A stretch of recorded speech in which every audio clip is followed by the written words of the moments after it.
Qorin qo'yish bu oddiy vazn qo'shish emas, balki sizni organizmingiz qariyotganini belgisidir. Menga 1 minut vaqt ajrating, men sizga buni yaxshilab tushuntirib beraman. Demak, qorin qo'yish bu sizni organizmingizda barcha gormonlar izdan chiqayotganini belgisidir. Qorin qo'yish formulasi bu nima degani? Demak, biz qorin qo'yish formulasi barobar erkak kishining biologik yoshi plus 10 yil.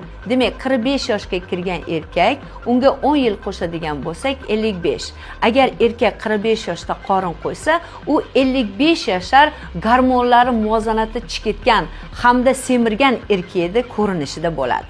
Keyingisi vitseral yog'. Bu organlar orasiga yog'lar to'planishi. Aynan mana shu yog' to'planishi xavfli hisoblanadi. Bular yallig'lanish har kuni qonga yallig'lanish molekulalarini chiqarib turadi. Keyingisi kortizol gormonining baland bo'lishi. Bu stress yog'larni erimasligiga olib keladi.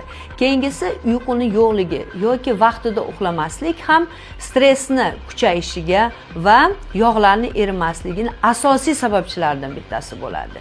Keyingisi esa noto'g'ri ovqatlanish. Demak, tika turib ovqatlanish, shoshib ovqatlanish yoki kechasi turib ovqatlanish yoki perikuslar qilish yoki telefonda o'ynab ovqatlanish, bular hammasi hazmning buzilishiga, o't pufagini yaxshi hazm qilmasligiga va oshqozon osti bezini yomon ishlashiga olib keladi.